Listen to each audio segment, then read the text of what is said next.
입니다. 주님의 이름으로 환영합니다.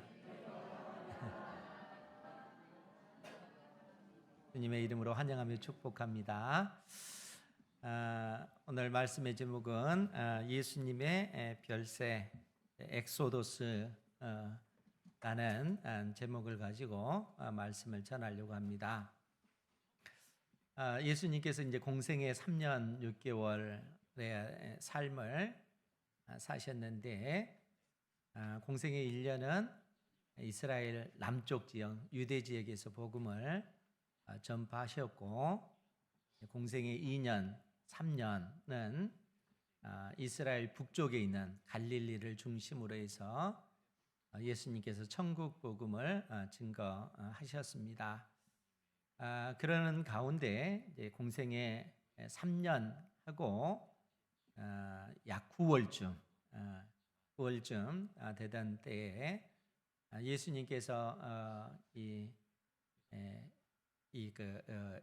헬몬산 부근에 있는 가이사랴 빌립보라고 하는 그러한 곳에서 제자들에게 질문을 하십니다. 너희들은 나를 누구라 하느냐? 그때 시몬 베드로가 우리가 잘 알다시피 주는 그리스도시요 살아계신 하나님의 아들이십니다 라는 그러한 고백을 그곳에서 하게 됩니다. 그러니까 지금 예수님께서 이 제자들에게 그러한 질문을 하셨을 때 또 가이사랴 빌립보에서 이러한 그 질문을 하셨을 때가 공생의 3년 9월쯤 되니까 이때로부터 약 6개월 내지 7개월이 지나면 예수님께서는 십자가에 못 박혀 죽으시게 되어집니다. 그러니까 실제적으로 어떤 그 제자들과 함께하는 그러한 날이 6개월 내지 7개월밖에 되지 않는 그러한 짧은 기간인 것이죠. 그때 주님께서 제자들에게 너희들은 나를 누구라 생각하느냐 이런 질문을 던진 것입니다. 그런데 예수님께서 베드로의 그 대답을 들으시고 이러한 사실, 즉 주는 그리스도시요 살아계신 하나님의 아들이십니다 하는 이러한 진리를 깨닫게 해준 것은 네 스스로의 힘으로 깨달은 것이 아니라 하나님께서 진리의 성령을 통해서 너로 하여금 깨닫게 해주신 것이다 라고 말씀해 주셨습니다. 그러면서 뭐라고 얘기하냐면은 너는 베드로라, 너의 이름이 베드로라, 내가 이 반석 위에 내 교회를 세우리니 음부의 권세가 이기지 못하리라. 이렇게 예수님께서 말씀을 하셨어요. 그러니까 이제 베드로라고 하는 말이 이제 페트로스, 헬라어 말로 페트로스입니다. 그러니까 베드로라는 말이에요. 근데 그 의미가 반석이라는 그런 뜻을 가지고 있습니다.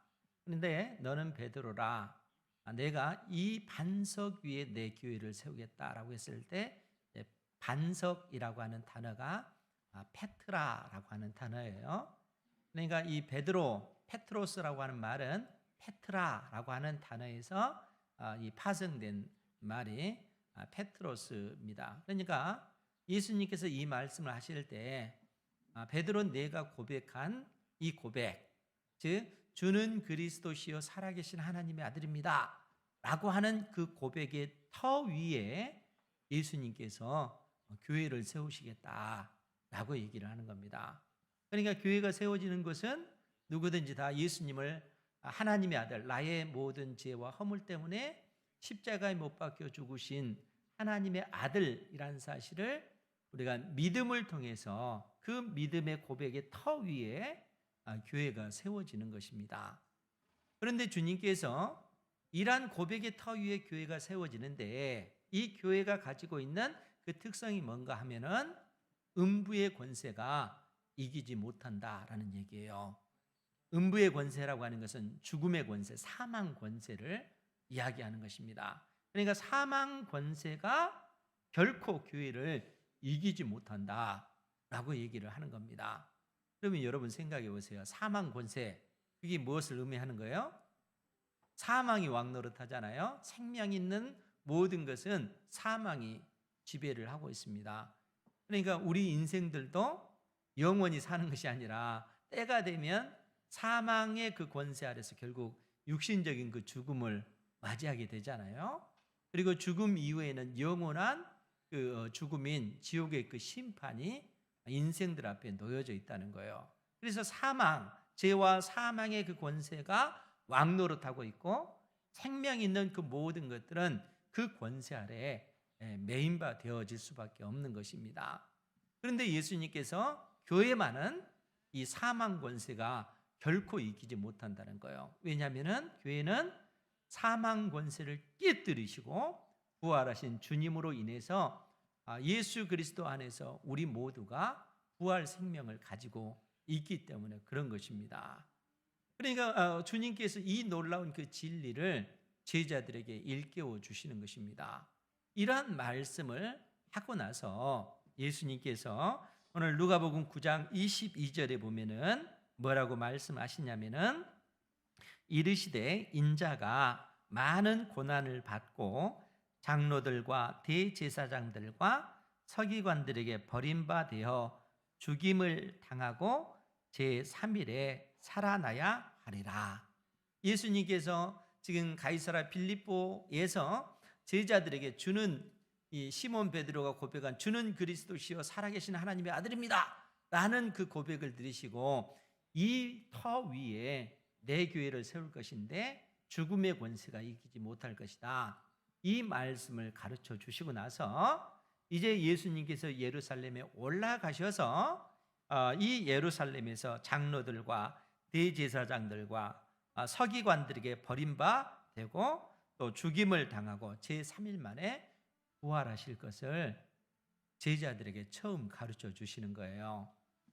그러니까 지금 예수님께서는 갈릴리 북쪽 가이사라 빌립보에서 이제 남쪽으로 쭉 내려오시는 것입니다. 그 과정이에요. 그래서 이 사마리아를 통과해서 이 10월 달에 있는 초막절 절기를 지키기 위해서 예수님께서 예루살렘에 그렇게 올라오시게 되어지는 겁니다. 그리고 나서 예수님께서는 이 초막절 절기를 지키고 나서 요단강 동편에 있는 베레아 지역에 가서 천국 복음을 증거하시고 다시 12월쯤 다시 한번 예루살렘에 올라왔다가 다시 베레아 지역에서 복음 전하시고 그 다음에 예루살렘에 올라오셔서 십자가에 못 박혀 죽으시게 되어지는 것입니다. 그러니까 그 기간이 약 6개월 내지 7개월밖에 남지 않는 그런 상황이라는 거예요. 그러니까 예수님께서 이 가이사라 빌립보에서 제자들에게 예수님께서 예루살렘에 올라가셔서 십자가에 못 박혀 죽으실 것을 가르쳐 주신 다음에 오늘 우리가 읽었던 본문의 내용이 나오는데 28절에 보면 이 말씀을 하신 후 8일쯤 되어 예수께서 베드로와 요한과 야고보를 데리고 기도하러 산에 올라가사. 이제 여기서 이 산이 어떤 산인지 명확하게 나와 있진 않아요. 마태복음과 마가복음에는 높은 산 이렇게 기록이 되어져 있습니다. 그런데 이 산에서 예수님께서 지금 하나님의 아들로 변형되어지는 그러한 그 모습을 보여주시는 것이죠.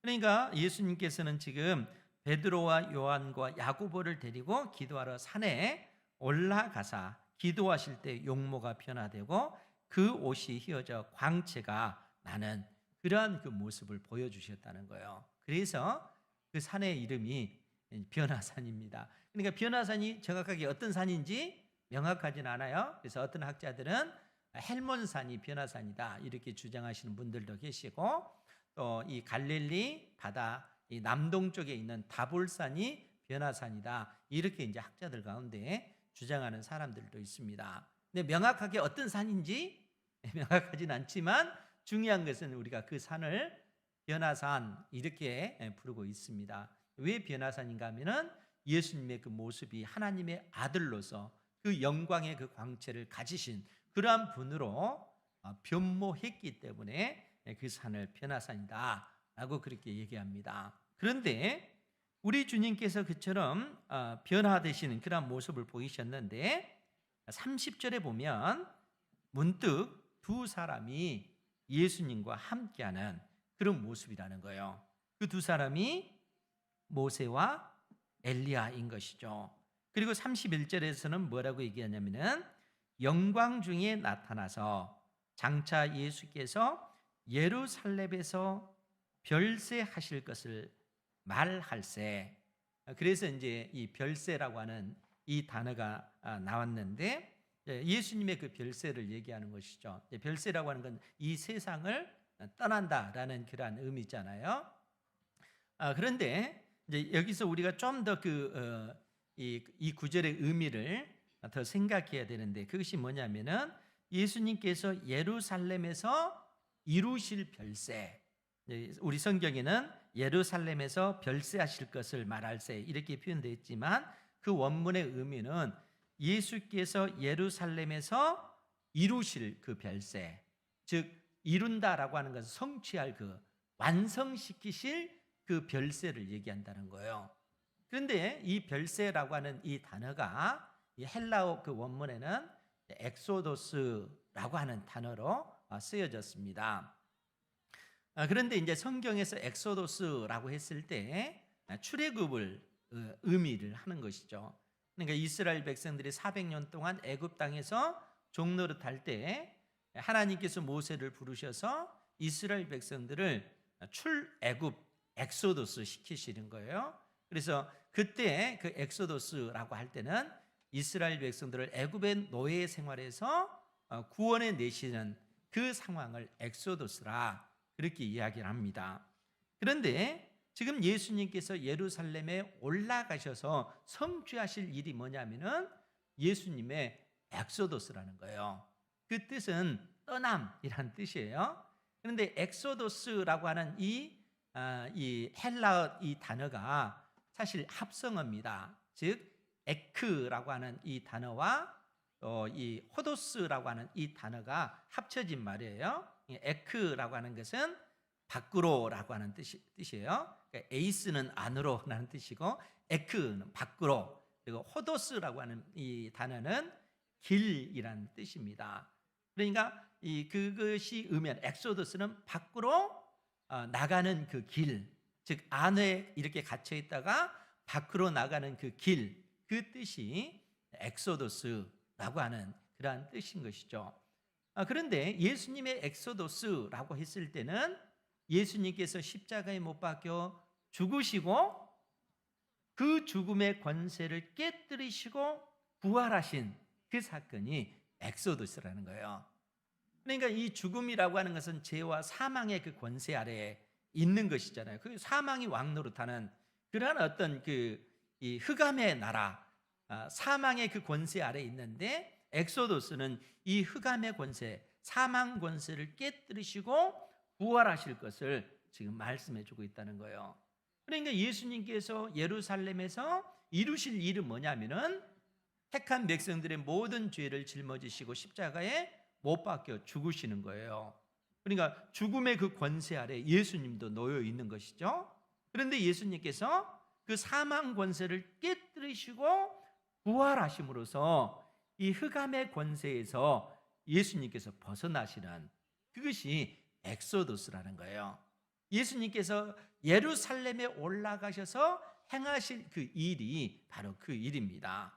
지금 성경이 우리에게 그 사실을 말씀해 주고 있습니다. 그래서 예수님께서 모세와 엘리야와 함께 예루살렘에서 엑소도스 할 것을 지금 말씀하시는 그러한 내용이라는 거예요.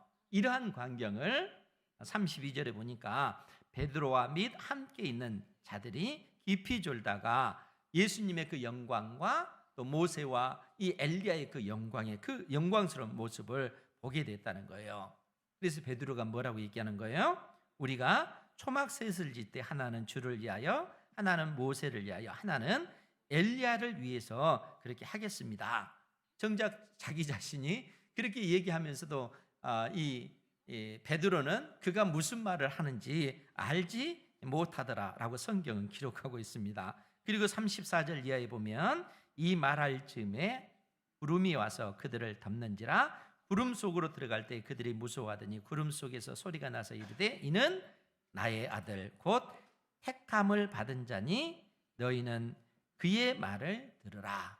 구름 속에서 하나님께서 친히 음성으로 너희들은 그의 말을 들으라, 예수님의 말을 들으라 라고 그렇게 그 음성이 들려지게 됩니다. 이 표현은 실상 그 신명기 18장에 모세가 나와 같은 선지자를 장차 보내실 것을 약속하면서 하신 말씀을 그대로 그 말씀을 연상하게 하는데, 그때 당시 그 모세가 뭐라고 얘기를 했냐면은 내 하나님 여호와께서 너희 가운데 내 형제 중에서 너를 위하여 나와 같은 선지자 하나를 일으키시리니 너희는 그의 말을 들을지니라. 너희는 그의 말을 들을지니라. 즉 모세가 나와 같은 선지자를 나중에 보내실 것이다. 그분이 바로 이 땅에 오실 메시아 그리스도이신 것이죠. 그의 말을 들을지어다 라고 하는 것은 하나님께서 모세를 통해서 약속해 주셨던 그 메시아 그리스도가 바로 예수님이신 것을 이 변화산에서 다시 한번 확인시켜주는 그러한 말씀이다 하는 것입니다. 그런데 이제 우리가 이러한 어떤 그 말씀의 그 내용을 살필 때, 그러면 이 변화산에서 예수님께서 모세와 엘리야를 만나서 예루살렘에서 별세하실 것, 엑소도스 하실 것을 말씀하신 그 내용의 의미가 무엇일까?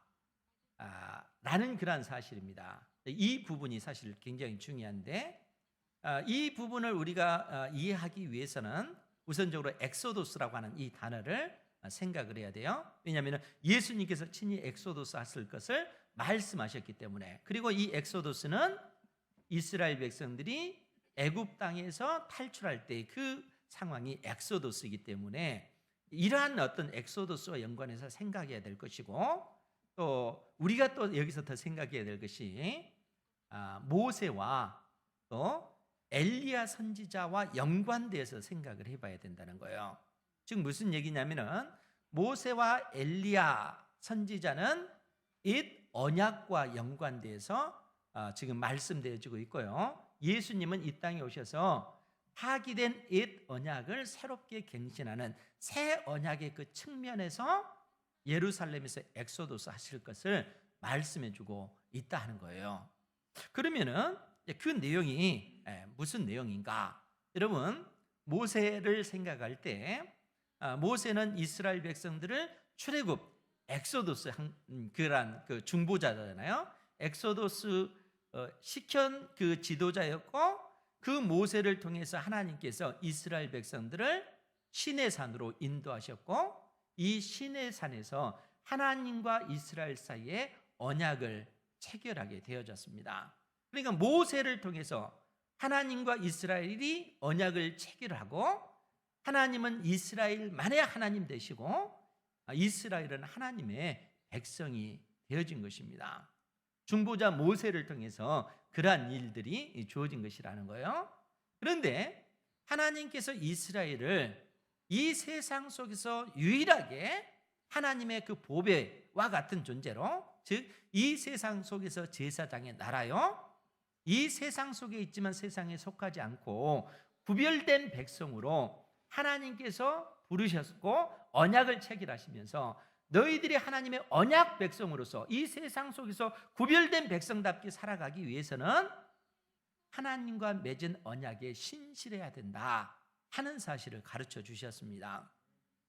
하나님께서 이스라엘 백성들을 향해서 끝까지 신실하겠다 약속해 주셨고, 동시에 이스라엘 백성도 하나님 앞에 신실해야 된다는 거예요.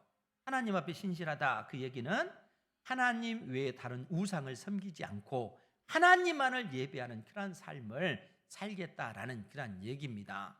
그런데 만일 이스라엘 백성들이 하나님과 맺은 언약을 파기하고 하나님 대신에 우상을 섬기면 그들 가운데 하나님의 언약적 심판이 임하게 되어지는 거예요.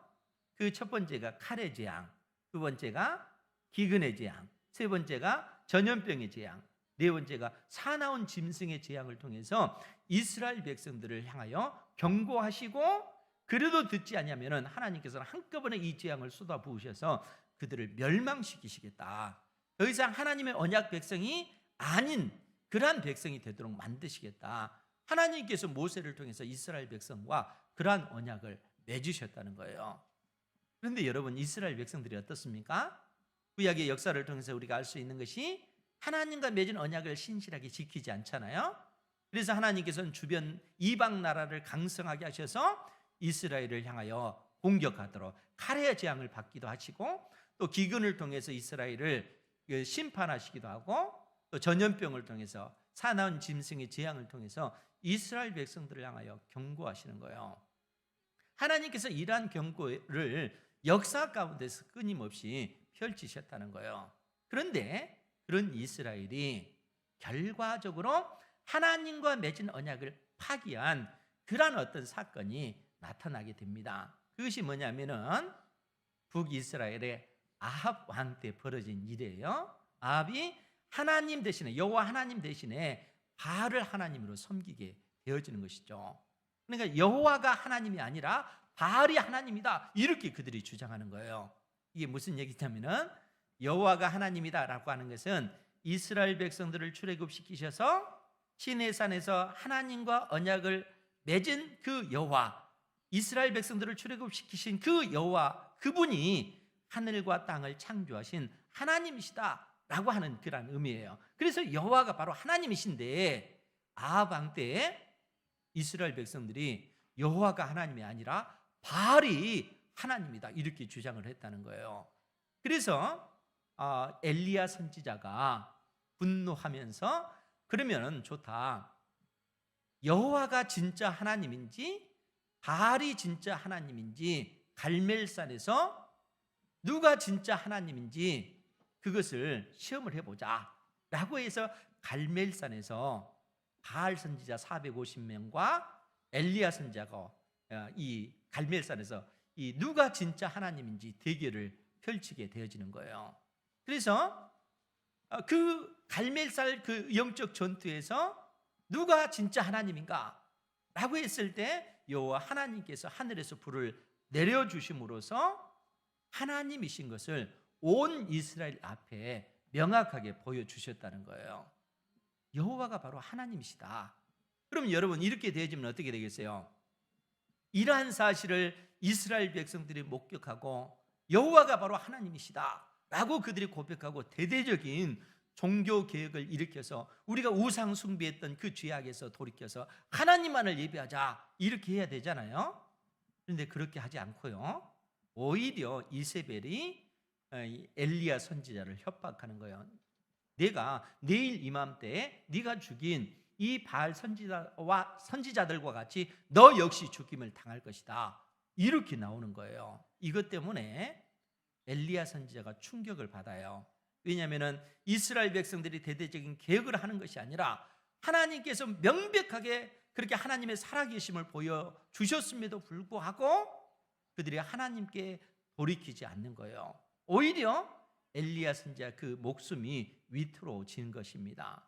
그래서 엘리야 선지자가 그 북이스라엘 땅을 떠나서 남쪽으로 내려와서 브엘세바라고 하는 곳에서 거기서 그야말로 그 사환을 두고 그는 하룻길을 더 들어가서 광야로 들어가서 로뎀 나무 아래서 하나님, 차라리 나를 죽여주십시오, 그렇게 얘기하는 거예요. 그럴 때 하나님께서 친히 엘리야 선지자에게 먹을 것을 주시면서 사명을 주셔요. 그리고 나서 엘리야 선지자가 무려 40일 밤낮을 남쪽으로 걸어가서 그가 도달한 곳이 있습니다. 그것이 어디냐면은 호렙산이에요. 그 내용이 열왕기상 19장 9절 10절에 기록이 되어져 있는데 그 부분을 제가 읽어드릴게요.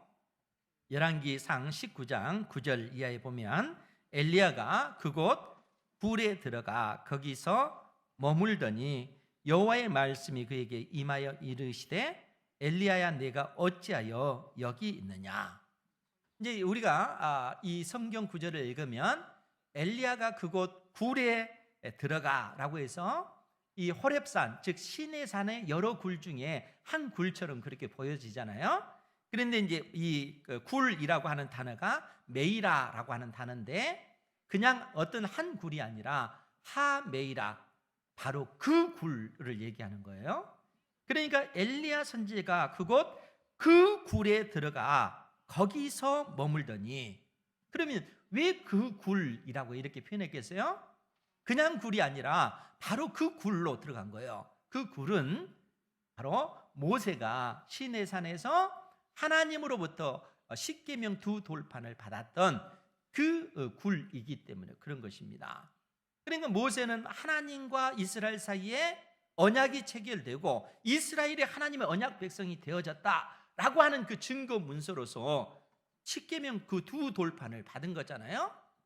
지금 엘리야 선지자는 그 굴에 가서 하나님 앞에 이스라엘 백성들이 하나님과 맺은 언약을 파기했습니다. 이스라엘의 그 죄를 이 하나님 앞에 고발하고 있는 그런 상황이라는 거예요. 그래서 10절에도 뭐라고 표현됐냐면은 그가 대답하되 내가 만군의 하나님 여호와께 열심히 유별하오니 이는 이스라엘 자손이 주의 언약을 버리고 언약을 파기하고 주의 제단을 헐며 칼로 주의 선지자들을 죽였음이오며 오직 나만 남았거늘 그들이 내 생명을 찾아 빼앗으려 하나이다. 그러니까 엘리야 선지자는 지금 이 굴에서 하나님 앞에 이스라엘 백성들이 하나님과 맺은 언약을 파기하고 하나님 대신에 우상을 숭배한 이 죄를 고백하고 있다는 거예요. 그러할 때 하나님께서 엘리야 선지자를 한 산에 서 있게 하십니다. 그리고 그 앞에 큰 바람이 불게 하셔요. 엄청난 바람이 바위마저도 부수는 엄청난 바람이에요. 그런데 놀랍게도 그 속에 하나님께서 계시잖아요. 그 이후에 큰 지진이 일어나는데 그 지진 속에서도 하나님께서 계시잖아요. 그리고 그 이후에 또 큰 불이 일어났는데 그 불 속에서도 하나님께서 계시잖아요.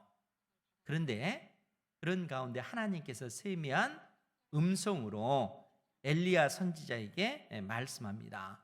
그 내용이 뭐냐면은 너는 하사엘에게 기름을 부어 아람의 왕이 되게 하고 너는 예후에게 기름을 부어 이스라엘의 왕이 되게 하고 너는 엘리사에게 기름을 부어 너의 뒤를 잇게 하라. 이 사명을 주셔요. 그러면서 뭐라고 말씀하시냐면은 하사엘의 칼을 피하는 사람은 예후의 칼에 의해서 죽임을 당할 것이고 예후의 칼을 피하여 살아남은 자들은 엘리사의 칼에 의해서 죽임을 당하게 될 것이다 라는 얘기입니다. 여러분 이 말씀의 의미가 뭘까요? 하나님께서 언약을 파기한 이스라엘을 향하여 내리시는 그 진노의 그 심판이 철저하게 역사 가운데 이루어질 것을 말씀해 주고 있다는 거예요.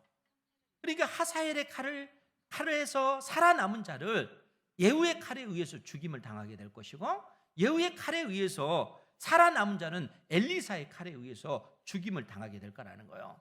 역사 가운데 하나님과 맺은 언약을 파기한 이스라엘을 향하여 하나님의 그 진노의 심판이 철저하게 이루어지게 될 것을 말씀하고 하시고 나서 그러나 그 가운데 7,000명이 살아남게 될 것을 말씀해 주고 있습니다. 그러니까 바알에게 무릎 꿇지 않는 7,000명이 남게 되어질 것을 말씀해 주셔요.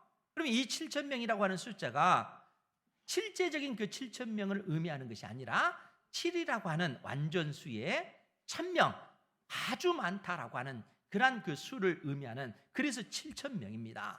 즉 그 말은 하나님께서 구원하시기로 작정된 그 수는 완벽하게 그들이 보존이 되고 그들이 구원을 얻게 되어질 것을 말씀해 주고 있다는 거예요. 그러니까 하나님의 진노의 심판이 역사 가운데 아주 그 세밀하게 그 진노의 심판이 이루어질 것이지만 그 가운데 하나님을 경외하는 믿음의 백성들은 구원을 받게 되어질 것을 말씀해 주고 있다는 거예요. 그럼 여러분 지금 이 말씀이 의미하는 바가 뭐겠어요?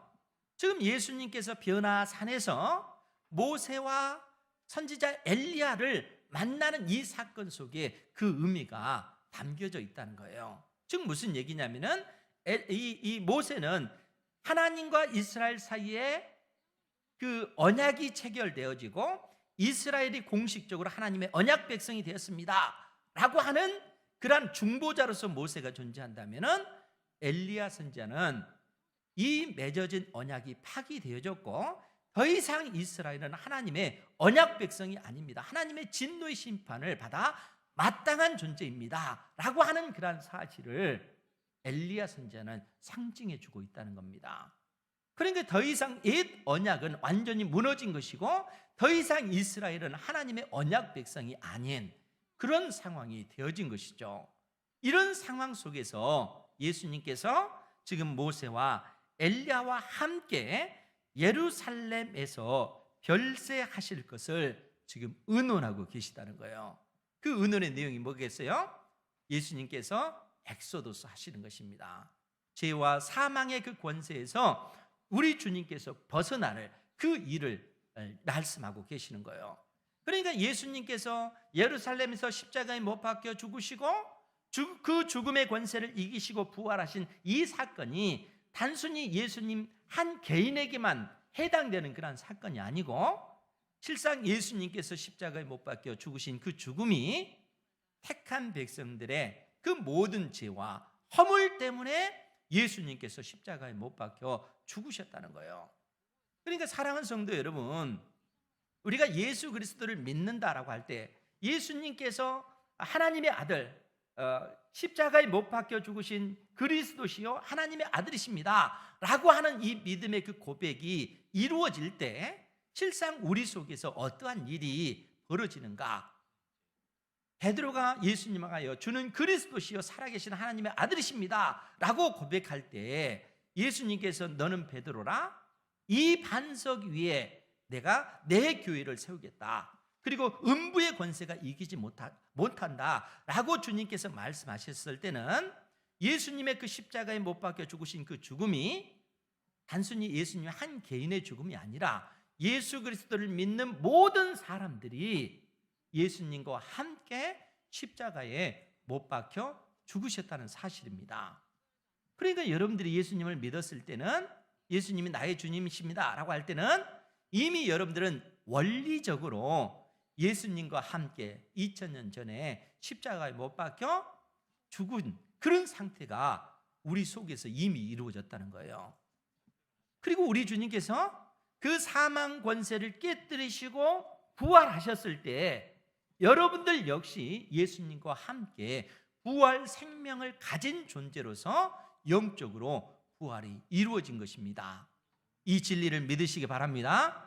예수님과 함께 여러분들의 십자가에 못 박혀 죽었고 예수님과 함께 부활 생명을 가진 존재가 되어졌다는 거예요. 그러면 여러분들이 영적으로 이미 원리적으로 십자가에 못 박혀 죽었고 다시 살았다라고 하면은 여러분들은 다시 죽어요, 안 죽어요? 여러분들 죽습니까, 안 죽습니까? 육신적으로는 죽어요. 이 육신적으로 죽지만 이미 여러분들은 영적으로 다시 산 존재가 됐다는 거예요. 그러니까 사망 권세 아래 여러분들이 있는 것이 아니라, 죄와 사망의 권세 아래 있는 것이 아니라 이미 여러분들은 죄와 사망의 그 권세에서 벗어난 존재, 엑소도스 한 존재가 되어졌다는 거예요. 그래서 바울 사도가 골로새서 1장 13절을 통해서 그가 우리를, 하나님께서 우리를 흑암의 권세에서 건져내사, 흑암의 권세라고 하는 것은 흑암의 나라, 죄와 사망의 그 권세 아래 있는 우리를 거기서 건져내사 그의 사랑의 아들의 나라로 옮기셨으니 이렇게 표현하고 있는 거예요. 그러니까 예수 그리스도를 믿는 사람들은 흑암의 권세에서, 즉 죄와 사망의 그 권세 아래서 신음하던 우리 인생이 예수 그리스도를 믿음으로 말미암아 이미 그의 사랑의 아들의 나라로 옮겨진 상태가 되어졌다, 이렇게 선언하고 있습니다. 이 일이 예수님을 믿는 우리 안에서 이미 이루어진 일들이라 하는 거예요. 그러니까 이미 죽음의 권세가 더 이상 여러분들을 이기지 못하는 거예요. 이미 우리는 예수님과 함께 죽었고 그 죽음을 통해서 이미 형벌을 받았고 그 사망 권세를 이기고 부활의 어떤 몸, 부활의 그 생명을 가진 존재가 되어졌기 때문에 그렇다는 거예요. 그것이 원리적으로 이미 이루어진 거예요. 그러니까 예수님께서 지금 이 변화산상에서 모세와 이 엘리야 선지자와 함께 그 이야기를 하고 있는 거예요. 그러니까 옛 언약은 이제는 폐하여졌고 예수 그리스도를 통해서 새롭게 언약이 갱신되어지는 그 사건이 예루살렘에서 이루어질 것인데, 그것이 바로 예수님의 십자가에 못 박혀 죽으심과 그 죽음의 권세를 이기고 부활하신 이 사건을 통해서 이루어진 것이라는 거예요. 이러한 놀라운 그 은혜가 2000년 전에 이루어졌지만 그것이 우리와 무관한 그런 일이 아니라 이미 우리와 밀접한 그런 일이고, 이미 그러한 어떤 은혜가 우리 속에서 이루어졌다는 사실입니다. 이 진리를 믿으시기 바랍니다. 우리는 더 이상 죄와 그 사망의 그 권세 아래 있는 존재가 아니라 이미 여기서 벗어나서 그의 사랑하는 아들의 나라, 하나님의 나라, 천국에 들어와 있는, 이미 하나님의 나라가 우리 속에 이루어지는, 역사 가운데 이루어지는 하나님 나라의 그 백성으로서 우리가 이 세상 속에서 구별되어 살아가는 그러한 존재가 되어졌다 하는 것입니다. 이러한 사실을 사랑하는 성도 여러분들이 잘 깨달아 알으시고, 즉 예수님께서 나를 위해서 행하신 그 놀라운 일이 무엇인지 잘 깨달아 알아서 이 세상 속에서 구별된 백성답게 믿음의 삶을 살아가는 은혜가 있기를 주님의 이름으로 축원드립니다. 기도하겠습니다. 거룩하신 아버지 하나님, 귀한 생명의 말씀을 통하여 우리를 교훈하여 주시니 감사드리옵나이다. 죄와 사망의 권세에서 벗어나 아버지의 사랑하는 아들의 나라로 이미 우리가 옮겨진 그러한 상태요, 부활 생명을 가진 자로